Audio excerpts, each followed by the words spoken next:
My name is Malik Bentley. I'm the director of Searching for Sugar Man.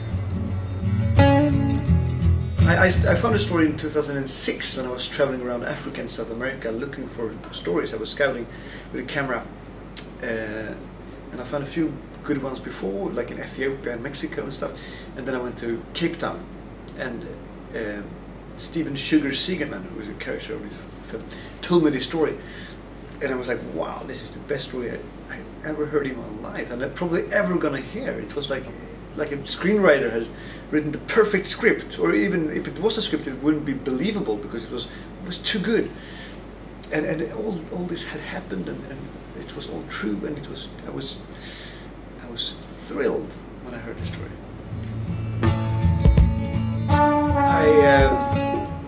Well, first it was supposed to be just a TV thing. I only did TV before. So it took a while until I kind of realized it could be longer, it could be an hour, maybe it could be feature length, and maybe it could be like something, like a big thing. For me it was a big step to take that. And then I went out and I interviewed all the key characters in the movie, and I was like scared that they would be still around or that they wouldn't remember him because it was 40 years ago.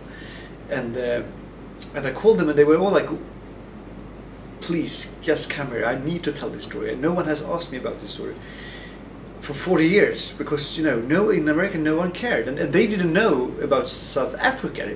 The producers, for example, Steve Rowland, I told him about that the album he made was big in South Africa. He didn't know that. But it was just beautiful to see that all those art producers that have been working with Stevie Wonder and Marvin Gaye, and they say, no, Rodriguez was the guy that was the highlight of my recording career. I knew that the second part was going to be easy because it's going to be, you know, it's a beautiful thing, you know, it's going to be this resurrection. It's almost like, you know, a dead man comes back to life. But the first part of the film, where you don't really know what's going on, you don't really know where everything is heading, you don't know that there will be this payoff. I thought I need to concentrate to make that part visually attractive and really get a pace in the editing, so it's kind of progressive and it goes on. So you don't, you know, you need to see the whole movie, then you will understand the whole thing. And so there were a lot of thoughts about how to make that, and also without any image. Rodriguez was never famous, so and the family didn't have a video camera, so there were nothing filmed. So we need to be creative on that, how to solve the visuals. We used animation and Super 8, and we tried to, or I tried to. It was basically a one-man project. Sugar, for example, who was the guy I met most in South Africa, you know, is this wonderful, wonderful man, energetic and warm and generous, and he gave me a week of his time to shoot this film. Hard stuff. He was always in the car, you know, the first scene we took it, many times it was dangerous, when the cars come, you get tired, it was hot, and you know, I love that country. That's the reason why this film came about, is the beauty of South Africa. My first idea was I wanted to go to South Africa because I knew the country was the most beautiful in the world, and then I found the story inside South Africa. Met them in like, they came in because I needed someone who really knew how to do this, how to produce a movie and how to get it out there. And they were the best in the world. I mean, at least the best in Europe, I would say. They really are top of they are so good. And to be, I was dreaming, to be honest, I was dreaming about those people. I was sitting, before I even contacted them, I was Googling like what had they done, and I loved Man on Wire. I thought that was a fantastic film, and I thought there were some similarities. It was like a retelling of a thing that had a real climax, and I thought that they would maybe understand this movie. They would feel that it was something for them. And then when I called to their office, after waiting quite a long time, just dreaming about it, I called them and I said, I have a story that is as good as Man on Wire. Could I please get a film with Simon Sheen? I didn't get any answer, but then later we actually met, and then. Yeah, they came aboard. Rodriguez really is an inspiration for any people that do movies, because the way he did it is really the way you should do it. People told him, no, your name shouldn't be Rodriguez, you should change it to something American sounding, and people said if you just change a few words in the song, then it could be played on radio. You can't sing stuff like this. And Rodriguez said, no, I'm Rodriguez, and this is the lyrics I want to sing. I'm not going to do that.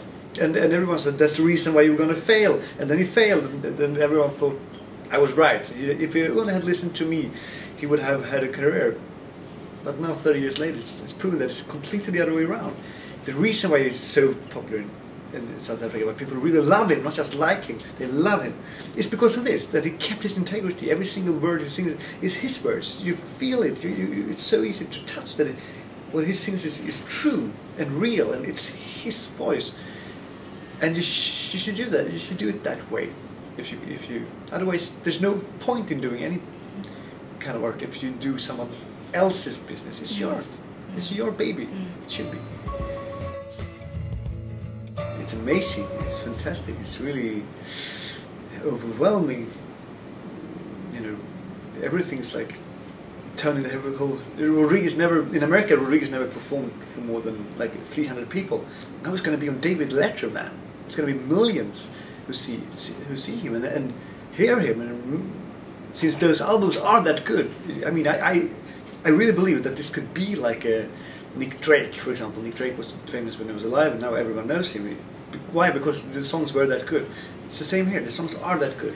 It could be an album that comes completely common knowledge for everybody. So, and to be part of that, you know, if that happens, or just what happened already, it's like I feel blessed to have found this story. It feels like it's wonderful. The advice is, first of all, to fall in love so much that you really want to do it. I mean, it takes a lot. It takes a lot of effort, and you need love. That's the fuel. That you every single day you work with the thing, you're happy, because it's otherwise you will be bored and you will lose interest. So you need to find something that you really want to do. That's the first thing. And then when you have that, it gets easier and easier every single day, because as you edit, things get better and better, of course. Every day you get a little bit better, and suddenly you think that what you're doing is pretty attractive. You're doing something that it's like when you do something, you know, a golden sculpture or something. In the beginning, it's just this kind of like that, but then after a while, it's like, no, it's going to start to look pretty nice. And if I put a little ear here and a little hat here, it looks even nicer. Wow! And so, the hardest thing, I think, by far, is that first initial to actually start working. Then it gets easier and easier every single day. And even if you have a lot of obstacles and people who say, we're not going to give you any money and your film sucks, and that's going to happen. That happened to this film several times. But still, if you already are in that creative process, it's pretty easy to continue, because you know you're in love with what you're doing. Was it a huntsman or a player that made you pay the cost, that now assumes relaxed positions and prostitutes your loss? Were you tortured by your own thirst in those pleasures that you seek, that made you Tom the Curious, that makes you James the Weak?